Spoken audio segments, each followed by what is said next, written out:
pengertian proses. Arti kata proses dalam Kamus Besar Bahasa Indonesia adalah runtutan perubahan peristiwa dalam perkembangan sesuatu.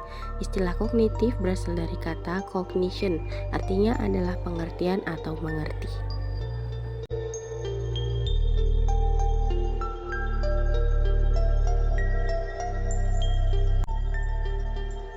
Pengertian yang luasnya cognition adalah perolehan, penataan, dan penggunaan pengetahuan kognitif. Artinya berhubungan dengan atau melibatkan kognisi. Kognisi adalah kegiatan atau proses memperoleh pengetahuan, termasuk kesadaran perasaan dan sebagainya, atau usaha mengenali sesuatu melalui pengalaman sendiri. Menurut Mons, kognisi adalah pengertian yang luas mengenai berpikir dan mengamati. Jadi, tingkah laku yang mengakibatkan orang memperoleh pengertian atau yang dibutuhkan untuk menggunakan pengertian. Menurut Sumanto, berpikir berarti meletakkan hubungan antar bagian pengetahuan yang diperoleh manusia. Yang dimaksud dengan pengetahuan di sini mencakup segala konsep, gagasan, dan pengertian yang telah dimiliki atau diperoleh manusia. Yang selanjutnya yaitu B. Memori, persepsi, dan atensi. 1. Perkembangan persepsi. Perkembangan persepsi telah berkembang sejak awal adanya kehidupan di dunia dan sekaligus pada awal proses pembelajaran dari awal sebelum prasekolah. Kemampuan yang dimiliki siswa pada masa itu masih terbatas dan tidak memungkinkan untuk memberi banyak materi. Akan tetapi anak prasekolah sudah bisa membedakan antara adanya perbedaan dari dua benda yang jelas beda dengan melibatkan proses kognitif yang masih sangat kecil. 2. Memori. Perkembangan memori anak dapat diukur ketika anak sudah bisa memberikan reaksi secara verbal. Dengan adanya memori, anak akan cepat menerima informasi dan akan menjadi lebih pandai ketika memori tersebut diasah. Akan membahas tentang bagaimana komponen penting dari memori anak usia sebelum sekolah dengan adanya memori jangka pendek dan memori jangka panjang.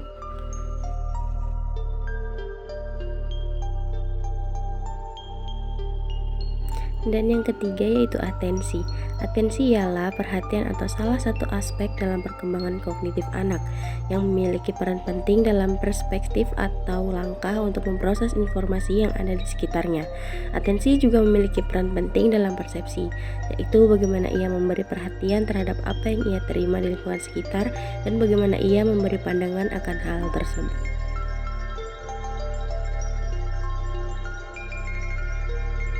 Nah, yang selanjutnya yaitu tahapan perkembangan atensi.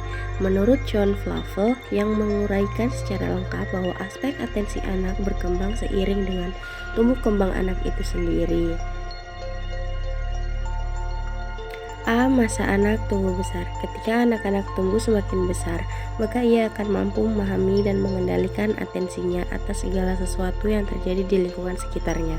Pertama kali anak akan memiliki atensi yang dangkal, yakni memperhatikan sesuatu tidak secara mendalam.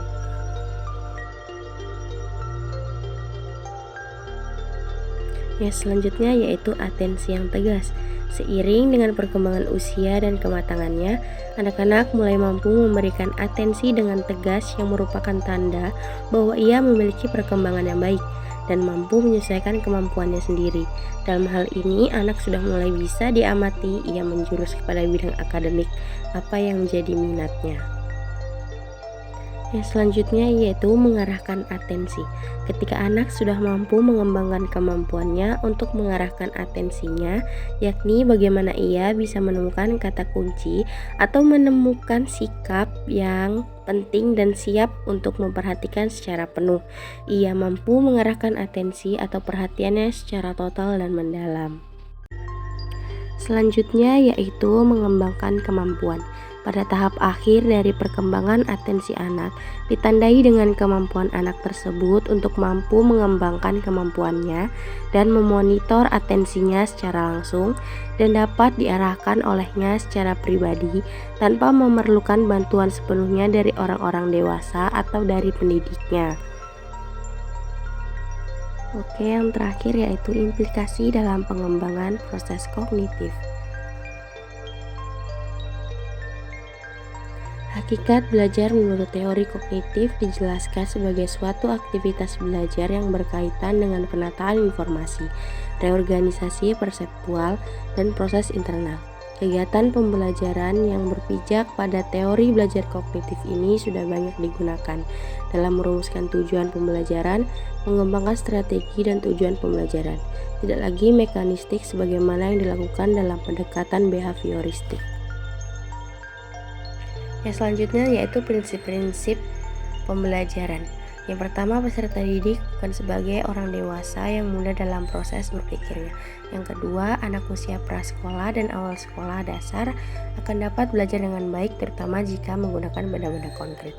Dan yang ketiga, keterlibatan peserta didik secara aktif dalam belajar amat.